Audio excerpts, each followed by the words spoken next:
Hey guys, welcome back to the सफलता की कुंजी चैनल।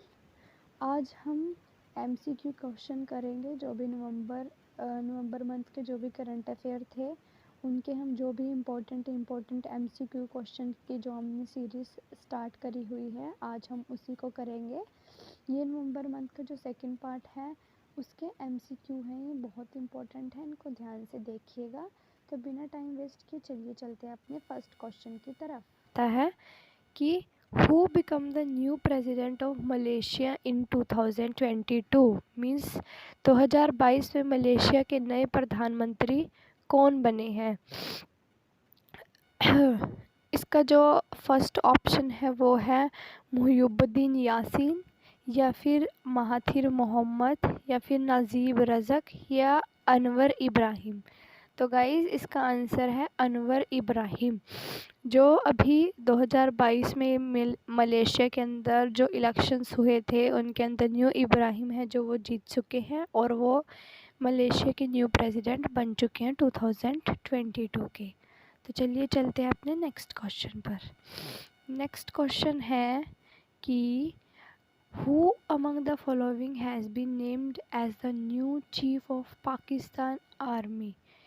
इसने पूछा है कि जो पाकिस्तान सेना का नया प्रमुख है वो किसे नियुक्त किया गया है। तो चलिए इसके ऑप्शंस को देखते हैं। फर्स्ट ऑप्शन है general Tikka Khan HG, second option Asim Munir Ahmed, third option Asif Nawaz Juneja, and fourth option is Mirza Aslam Beg. तो चलिए इसका आंसर देखते हैं। इसका आंसर है जनरल असीम मुनीर अहमद।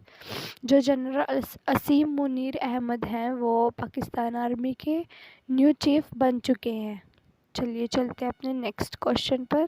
नेक्स्ट क्वेश्चन है कि when is the martyrdom day of the Guru Tegh Bahadur observed. चलिए इसकी हिंदी देखते हैं। गुरु तेग बहादुर का शहीदी दिवस कब मनाया जाता है। देखिए गाइस, जैसे आपको पता ही होगा कि जो औरंगज़ेब था, औरंगज़ेब ने गुरु तेग बहादुर जी को मरवा दिया था। तो इन्होंने पूछा है कि गुरु तेग बहादुर जी की जो शहीदी दिवस है वो कब उनको याद किया जाता है। तो इनको ना गाइस 18वीं शताब्दी के अंदर इनको मारा गया था गुरु तेग बहादुर को, और उस दिन तारीख क्या थी 24 नवंबर। आपको पता ही है कि ये 24 नवंबर हाल फिलहाल में ही गई है। ये नवंबर के करंट अफेयर है, इसलिए याद रखिएगा कि 24 नवंबर को गुरु तेग बहादुर जी को शहीदी प्राप्त हुई थी।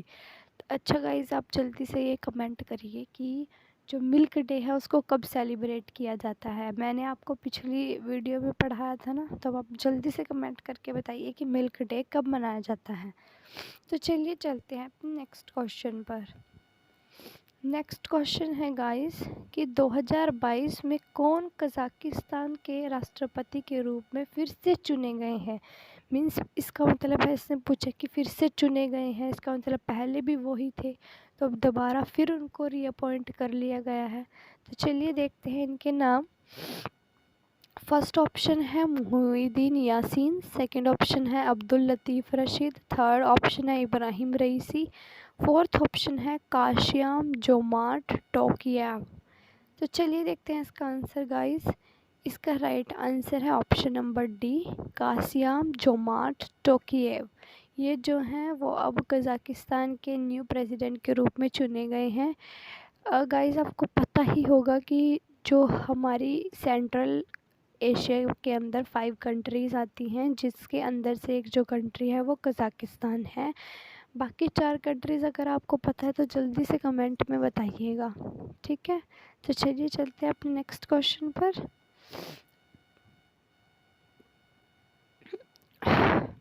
नेक्स्ट क्वेश्चन है कि in November 2022 India took over the chairperson of global partnership on artificial intelligence from which country. Means नवंबर 2022 में भारत ने किस देश से आर्टिफिशियल इंटेलिजेंस पर ग्लोबल पार्टनरशिप की अध्यक्षता संभाली है। गाइस, अब जो इंडिया है वो धीरे धीरे डिजिटल होता जा रहा है, तो अभी हाल फिलहाल में ही इंडिया ने आर्टिफिशियल इंटेलिजेंसी पर ग्लोबल पार्टनरशिप की अध्यक्षता को संभाला है। आर्टिफिशियल इंटेलिजेंसी जो इसकी फुल फॉर्म है GPAI, global partnership on artificial intelligence, अभी अभी इसकी अध्यक्षता संभाली है। तो वो कौन सी कंट्री थी? फर्स्ट ऑप्शन है France, second Spain, third China, fourth Mexico. तो इसका राइट आंसर है फ्रांस। जो फ्रांस है उस देश की इन्होंने अभी अभी आर्टिफिशियल इंटेलिजेंस की अध्यक्षता को संभाला था। तो चलिए देखो गाइस, जो मैंने आपसे क्वेश्चन पूछा था वो दोबारा से क्वेश्चन आ चुका है इसके अंदर। क्या पूछा है इसने? When is national milk day celebrated? हम दुग्ध दिवस को कब मनाते हैं? तो इसका आंसर तो आप सभी को पता ही होगा।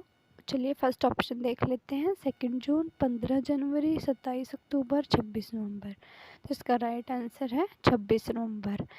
जल्दी से गाइज आप ये बताइएगा कि हम कॉन्स्टिट्यूशन डे कब मनाते हैं? जल्दी से बताइएगा कमेंट में, ठीक है। चलिए चलते अपने नेक्स्ट क्वेश्चन पर। नेक्स्ट क्वेश्चन क्या बोलता है? Which satellite was launched aboard the PSLV C54 rocket by ISRO? Means ISRO द्वारा PSLV की फुल फॉर्म है पोलर सैटेलाइट लॉन्च व्हीकल। ये है जो वो लॉन्च व्हीकल्स होते हैं जिनके ऊपर रखकर हम जो अपने जैसे जो हमारे रॉकेट वगैरह होते हैं उनको हम अंतरिक्ष में छोड़कर आते हैं, ये वो होते हैं लॉन्च व्हीकल्स बोलते हैं इनको। जैसे कि PSLV, GSLV, PSLV small, PSLV large, ये ऐसे ठीक है। तो इसने क्वेश्चन पूछा है कि इसरो द्वारा PSLV C54 रॉकेट पर किस उपग्रह को लॉन्च किया गया था? हाँ, इसने पूछा है कि इसके ऊपर जो ये PSLV polar satellite launch vehicle जो रॉकेट था, इसके ऊपर हमने कौन सी सैटेलाइट लॉन्च करी थी? तो चलिए इसके ऑप्शन देखते हैं। नंबर फर्स्ट है HAMSAT हैमसेट, सेकंड ऑप्शन है earth observation satellite 6, third option है Mars orbiter mission and fourth option है रोहिणी RS-T2। चलिए इसका आंसर देख लेते हैं। इसका आंसर है अर्थ ऑब्जर्वेशन सैटेलाइट 6। जो अर्थ ऑब्जर्वेशन सैटेलाइट 6 थी वो हमने PSLV के थ्रू हमने लॉन्च करी थी। देखो गाइस, जो ये PSLV GSLV है ये डिफरेंट तरह के रॉकेट हैं। फॉर एग्जांपल जो PSLV इसकी जैसे इसकी फॉर्म से ही पता चल रहा है कि ये है polar satellite launch vehicle. Means जो भी अर्थ के पोलर्स हैं अगर उनके ऊपर मुझे कोई भी सैटेलाइट लॉन्च करनी है तो ये वहाँ पर लॉन्च करेंगे उसको, वहाँ तक इसको छोड़ के आएंगे सैटेलाइट को और इसको वहाँ पे ले जाकर लॉन्च कर देते हैं। और जो फिर ये रॉकेट हैं वो वहीं पे अंतरिक्ष में ही ये गार्बेज बन जाते हैं जिसको हम बोलते हैं स्पेस गार्बेज, ठीक है। और जैसे GSLV है वो है geo synchronize satellite launch vehicle.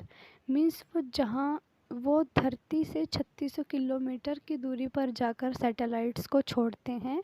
Means जहाँ से वो धरती की जो स्पीड है वो उसी की स्पीड में रोटेट करती है। फॉर एग्ज़ाम्पल जो हमारे टीवीज़ वगैरह में सिग्नल आते हैं उनके अंदर जो सैटेलाइट है वो जियो सिंक्रोनाइज लॉन्च व्हीकल के द्वारा छोड़ी जाती हैं। जियो सिंक्रोनाइज मीन्स वो जियो स्टेशनरी अर्थ की जो मूवमेंट है, अर्थ जो रेवोल्यूशन रोटेशन करती है उसकी तरह वो घूमते हैं, ठीक है जी। चलिए अपने नेक्स्ट क्वेश्चन पर चलते हैं। देखिएगा जो मैंने आपसे अभी अभी क्वेश्चन पूछा था कि when the constitution day celebrated in India? भारतीय संविधान दिवस को कब मनाया जाता है? ऑप्शन नंबर 1 5 नवंबर, 26 नवंबर, 29 नवंबर, 11 नवंबर। तो इसका राइट ऑप्शन है 26 नवंबर को हम संविधान दिवस मनाते हैं। नेक्स्ट क्वेश्चन है when did the national cadet corps celebrated it's 74th rising day? कल हमने एनसीसी की जो है फुल फॉर्म देखी थी। एनसीसी की फुल फॉर्म है नेशनल कैडेट क्रॉप। इसने पूछा है इसने अपना 74वां राइजिंग दिवस कब मनाया। ऑप्शन नंबर 1 27 अक्टूबर, 7 मई, 20 अगस्त, 27 नवंबर। तो इसका राइट आंसर है 27 नवंबर 2022 को एनसीसी ने अपना 74th जो स्थापना दिवस है वो सेलिब्रेट। अपने नेक्स्ट क्वेश्चन पर, नेक्स्ट क्वेश्चन क्या बोलता है चलिए वो देखते हैं। नेक्स्ट क्वेश्चन है कि who became the 15th chief justice of India. Means Bharat के 50वें मुख्य न्यायाधीश कौन बने हैं। Option number first justice D Y. Chandrachud, option number second Kamal Narayan Singh, option number third Raghunandan Swarup Pathak, option number D Vishweshwar Nath केरे। इसका राइट आंसर है option number A justice D Y. Chandrachud जो है वो 50वें नंबर के इंडिया के चीफ जस्टिस ऑफ इंडिया बन चुके हैं। तो चलिए चलते हैं अपने नेक्स्ट क्वेश्चन पर। और जिनका कार्यकाल है वो 2 साल तक का रहेगा। उसके बाद जो एक जो पहली बार एक लेडी हैं वो जो है उसके बाद इंडिया की न्यू चीफ जस्टिस बनेंगी जिनका नाम है बीबी नागारत्ना। उसके बाद वो जो है वो इंडिया की चीफ जस्टिस बनेंगी अभी 2 साल तक। जो डी.वाई. चंद्रचूड़ हैं इनको चीफ जस्टिस ऑफ इंडिया बनाया गया है।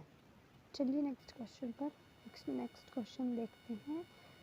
नेक्स्ट क्वेश्चन है हमारा what is the theme of India's G20 presidency in 2022-23।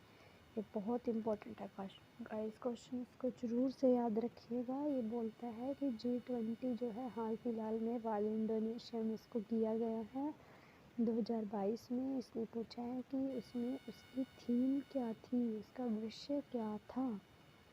First option Vasudhaiva Kutumbakam, second Bharat Mata, third travel and rural development, four recover together recover stronger.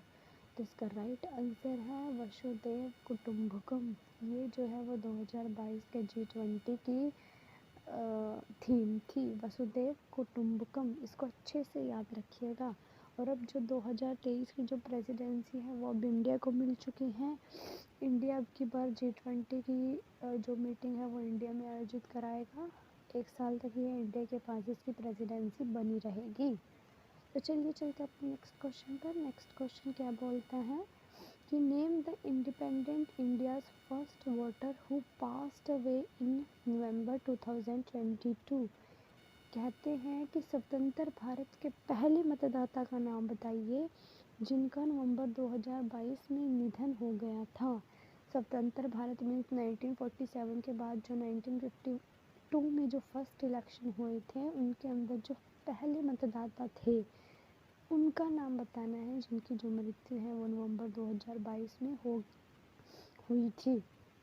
तो इसका फर्स्ट ऑप्शन है B.R. Ambedkar, second Amrit Kaur, third Shyam शरण Negi and fourth है बलदेव सिंह। तो इसका right answer है श्याम शरण नेगी। श्याम शरण नेगी जी जो थे वो 1947 के बाद के सबसे पहले मतदाता थे जिन्होंने वोट किया था। तो बस आज के लिए इतना ही गाइस। अगर आपकी कोई भी क्वेरी तो आप कमेंट बॉक्स में पूछ सकते हैं। बाकी मिलते हैं आपको नेक्स्ट वीडियो में। तब तक के लिए शुक्रिया।